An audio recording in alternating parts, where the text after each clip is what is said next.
आगामी चुनावों की गहमा गहमी के बीच पूर्वांचल के मतदाताओं पर सभी राजनीतिक दलों की नजरें हैं।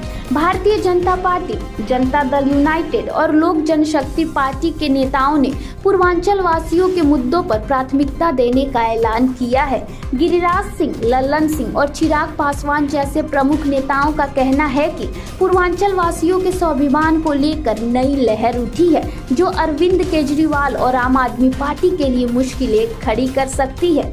गिरिराज सिंह ने कहा कि दिल्ली में बड़ी संख्या में पूर्वांचल के लोग रहते हैं, जो यहाँ के सामाजिक और आर्थिक ताने बाने में अहम भूमिका निभाते हैं। उन्होंने यह भी आरोप लगाया कि केजरीवाल सरकार ने पूर्वांचल के लोगों की अनदेखी की है और उनके मुद्दों पर ध्यान नहीं दिया है। सिंह ने यह भी कहा कि पूर्वांचल वासियों का योगदान दिल्ली को मजबूती देने में अहम है, लेकिन उन्हें केवल वोट बैंक के रूप में देखा गया। यह अन्याय अब और सहन नहीं किया जाएगा। जेडीयू के राष्ट्रीय अध्यक्ष लल्लन सिंह ने भी पूर्वांचल वासियों के प्रति अपनी प्रतिबद्धता जाहिर की।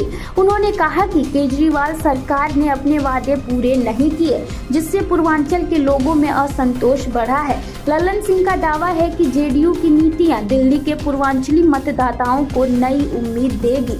लोक जनशक्ति पार्टी के नेता चिराग पासवान ने कहा कि दिल्ली में बिहार और उत्तर प्रदेश के लोगों की संख्या इतनी बड़ी है कि वे चुनावी नतीजों को बदलने की ताकत रखते हैं।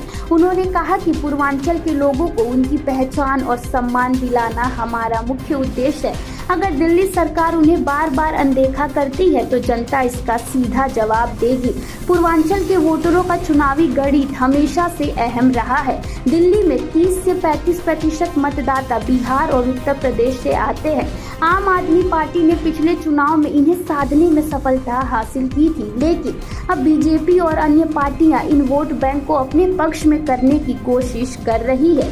चुनावी रणनीतिकारों का मानना है कि केजरीवाल सरकार की नीतियों और योजनाओं को लेकर जनता के बीच मिलीजुली प्रतिक्रिया है। हालांकि शिक्षा और स्वास्थ्य के क्षेत्र में उनके प्रयासों को सराहा गया, लेकिन रोजगार और आवास जैसे मुद्दों पर पूर्वांचल के लोग अब भी असंतुष्ट हैं। इस नए राजनीतिक समीकरण में यह देखना दिलचस्प होगा कि पूर्वांचल के वोटरों का झुकाव किस ओर होता है। गिरिराज सिंह, लल्लन सिंह और चिराग पासवान की रणनीति ने इस बात के संकेत दिए कि आगामी चुनाव में पूर्वांचल का स्वाभिमान बड़ा मुद्दा बनेगा। क्या यह लहर दिल्ली की सत्ता का समीकरण बदल सकती है? यह तो समय बताएगा।